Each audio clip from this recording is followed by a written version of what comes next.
The Scene Setlist Monitor iPad device needs an app from Cycling74, which is sold separately.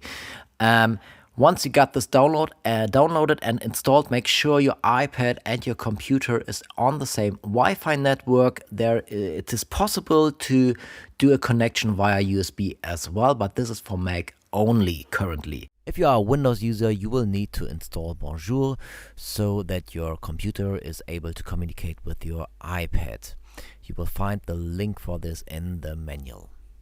So once you got the Myra app, just open it, and then you see a list, or you see the computer where you want to connect to. So for example, I want to connect to this computer, and I now can just open the device on an empty MIDI track, and Myra is updating the view here already, and I got two tabs, all and current, and the name is the name of this MIDI track. So if I want to put in a different name here, examples, so you can see this name is updating the tab name here instantly. So the Scene Setlist device will show which scene is selected if the transport is off, if Ableton Live is not playing. If Ableton Live is playing, it will show the current playing scene. For this, we need to set up a MIDI clip on every scene on this track. So you can do this by double click in an empty clip slot.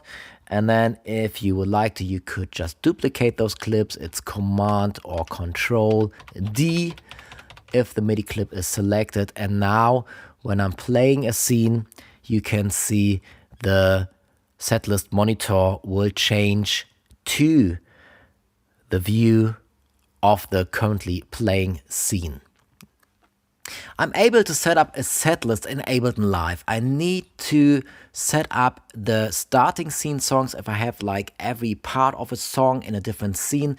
I have a starting scene which I need to mark with an asterisk plus space in the beginning. So this will be marked now as an entry for my Scene Setlist menu.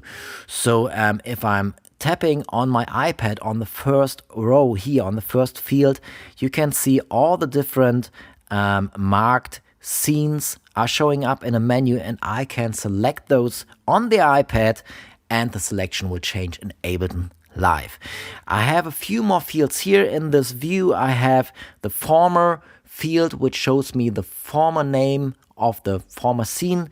The current field, which is a bit bigger, it shows me the name of the current scene, and I got up to 3 next scenes, which are displayed below.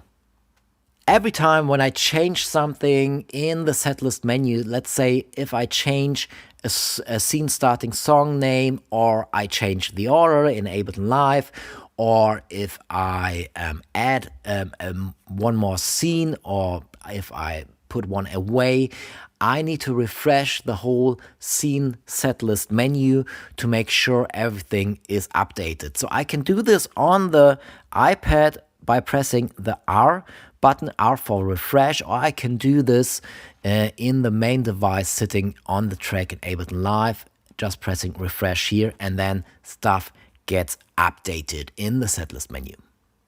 I have a few more fields on the right side on my iPad on the all view here, which is the BPM. The current BPM will be shown here. So if the BPM is changing, I can monitor this in this view here. I can have the next song being displayed. So if I'm here in the third song in Ableton Live, it will show me the next song, which would be the fourth song. I have the option to select how many next scenes I want to be displayed. So if I put this to 2 or 1 or none, I can change this down here. The second window here, the second tab, the current view I called it, gives you a bigger view but less to view here. So this could make sense if you don't need like the BPM to be shown or the next song, for example. You are able to set up text notes which will be shown in the monitoring device on your iPad. So you just need to rename a clip, example notes. Let's put in some longer note in here as well. Command R is a shortcut for that. And when I play the scene, you can see now I have those notes are being shown on the iPad in the separate field here.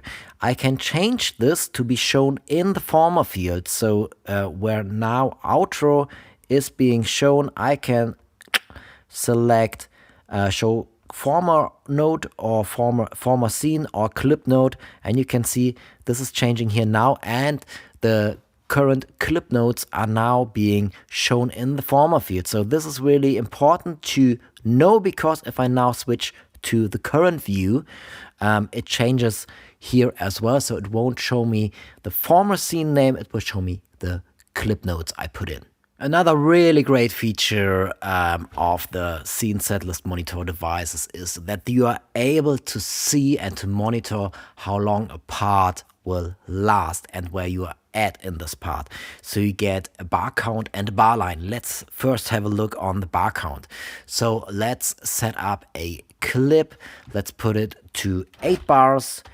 So this obviously needs to be as long as your part actually is. So make sure that the start marker is set to the beginning and that the time signature of this clip is set to the actual time signature you have for this part.